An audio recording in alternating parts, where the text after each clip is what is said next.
Sometimes in my tears I drown, but I never let it get me down.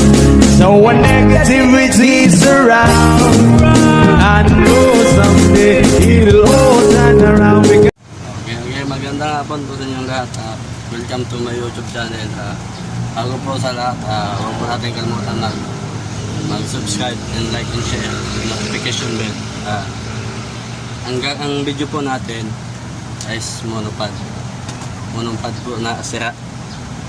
Shoutout po pala kay Ka Joshin na nagbigay po nito kasi sa kanya po ito nasira niya, nabalik po. Ito po yung ano niya. Ito po. Binigay niya po ito sa akin kasi alam niya na magagawan ko po ito ng paraan kung paano ito ayusin. So dati nagawan ko po ito ng paraan, nilagyan ko po ng stopper. Ito po nilagay ko. Ito po nilagay ko yung stopper. Ginanyan ko po siya.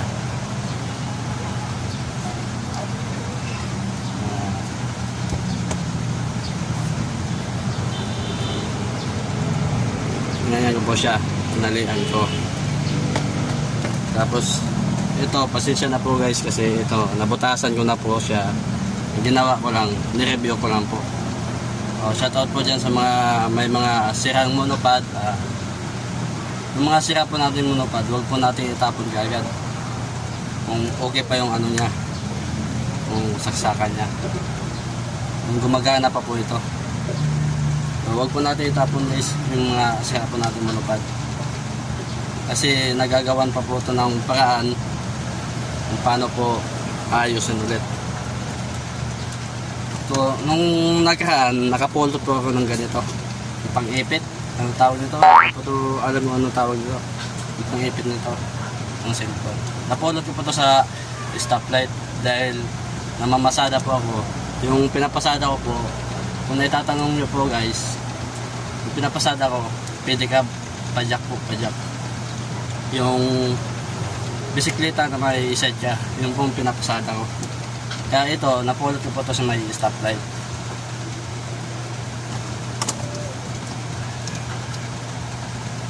Kaya, ang ginawa ko guys,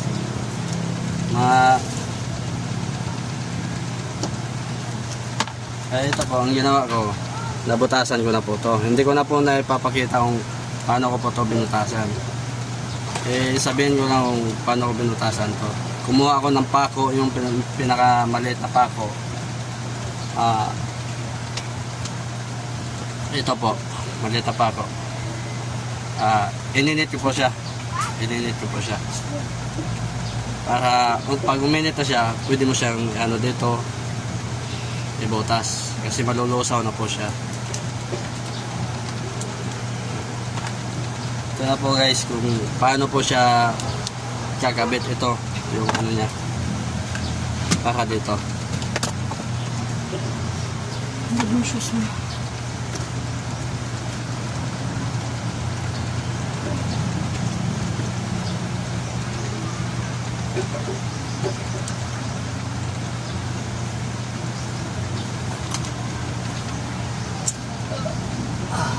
Tapos ang gawin natin pang dito guys, pang lock is tornilyo po.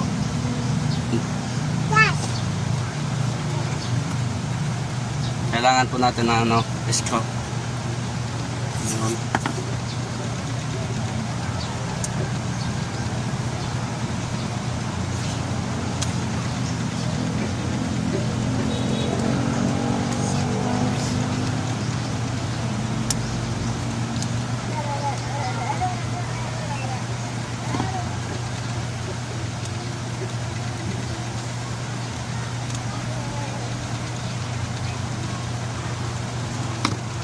Ayun guys, nalagyan na po natin ng ng lock.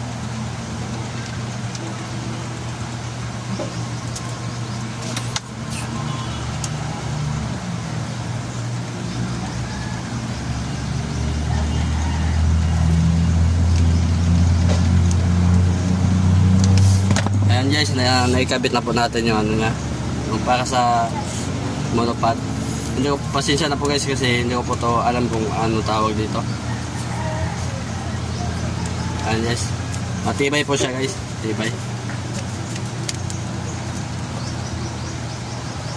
Tapos ang gawin natin, ikakabit na lang natin dito.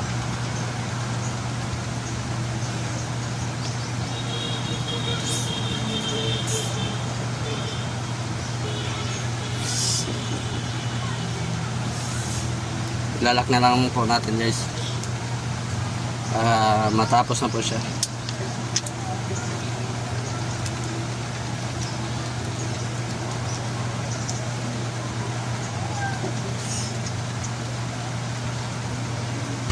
Ayan guys, okay na po siya, tapos na.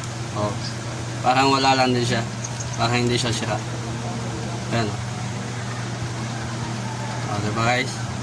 Kaya yung may mga sira na monopod, wag po natin itapon.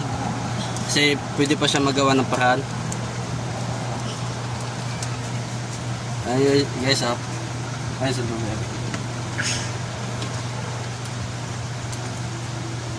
Ah. Lalagay na po natin yung cellphone guys. Ah, di ba? Saksak natin yung ano, yung cord niya.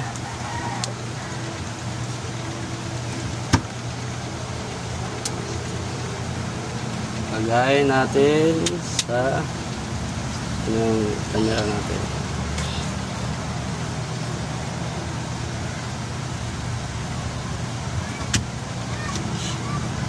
Wala ng camera ko guys. Ito. Oh.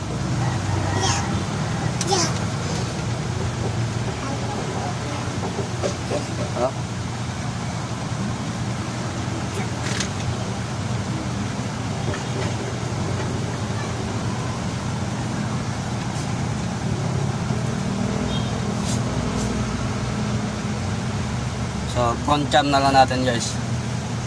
So, try natin mag-camera, mag-picture kung gagana ba siya.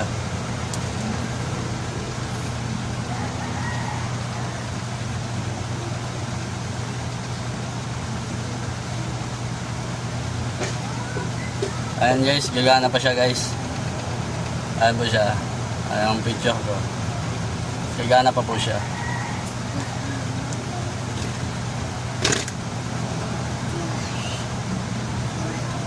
Yun lang guys yung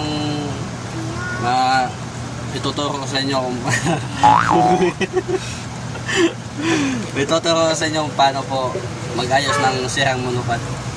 So, hi guys, welcome back to my guys. so ito po yung ano, pinakamaganda. Halika na dito na. Ito po yung kasama ko sa ano, sa channel namin. Halika dito. So, salamat guys sa panonood po ninyo.